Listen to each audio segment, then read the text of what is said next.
श्रीमद्वाल्मीकि रामायण उत्तरकांड अध्याय 60।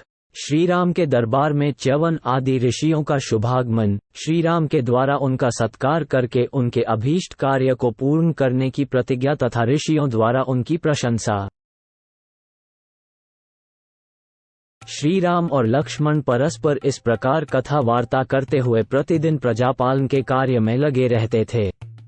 एक समय वसंत ऋतु की रात आई, जो न अधिक सर्दी लाने वाली थी और न गर्मी।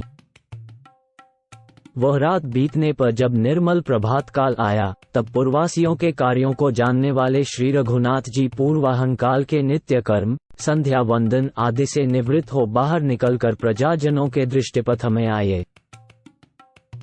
उसी समय सुमंत ने आकर श्री रामचंद्र जी से कहा, राजन, ये तपस्वी महर्षि भृगुपुत्र च्यवन मुनि को आगे करके द्वार पर खड़े हैं।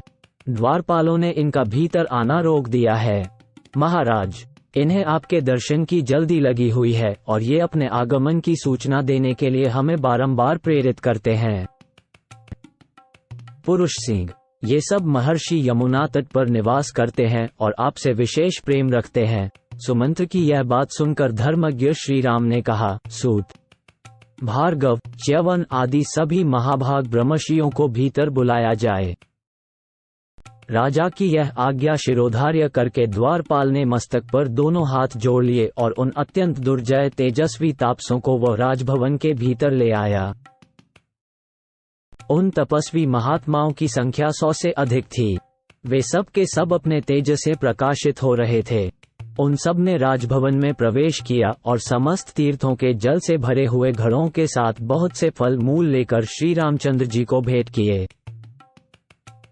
महाबाहु श्रीराम ने बड़ी प्रसन्नता के साथ वह सारा उपहार, वे सारे तीर्थ जल और नाना प्रकार के फल लेकर उन सभी महामुनियों से कहा, महात्माओं, ये उत्तमोत्तम आसन प्रस्तुत हैं।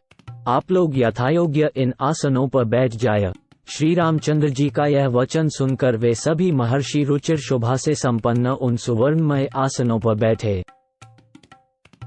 उन महर्षियों को वहां आसनों पर विराजमान देख शत्रुनगरी पर विजय पाने वाले श्री रघुनाथ जी ने हाथ जोड़ संयत भाव से कहा, महर्षियों, किस काम से यहाँ आप लोगों का शुभागमन हुआ है? मैं एकाग्रचित होकर आपकी क्या सेवा करूं? ये सेवक आपकी आज्ञा पाने के योग्य है।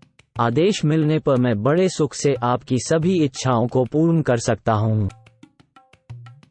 ये सारा राज्य, इस हृदय कमल में विराजमान ये जीवात्मा तथा यह मेरा सारा वैभव ब्राह्मणों की सेवा के लिए ही है। मैं आपके समक्ष ये सच्ची बात कहता हूँ। श्री रघुनाथ जी के ये वचन सुनकर उन यमुनाती निवासी उग्र तपस्वी महर्षियों ने उच्च स्वर से उन्हें साधुवाद दिया। फिर वे महात्मा बड़े हर्ष के साथ बोले, नरश्रेष्ठ, इस भूमंडल में ऐसी बातें आपके ही योग्य हैं। दूसरे किसी के मुख से इस तरह की बात नहीं निकलती। राजन, हम बहुत से महाबली राजाओं के पास गए, परंतु उन्होंने कार्य के गौरव को समझकर उसे सुनने के बाद भी करूंगा ऐसी प्रतिज्ञा करने की रुचि नहीं दिखाए। परंतु आपने हमारे आने का कारण जाने बिना ही केवल ब्राह्मणों के प्रति आदर का भाव होने से हमारा काम करने की प्रतिज्ञा कर डाली है, इसलिए आप अवश्य ये काम कर सकेंगे, इसमें संशय नहीं है। आप ही महान भय से ऋषियों को बचा सकेंगे।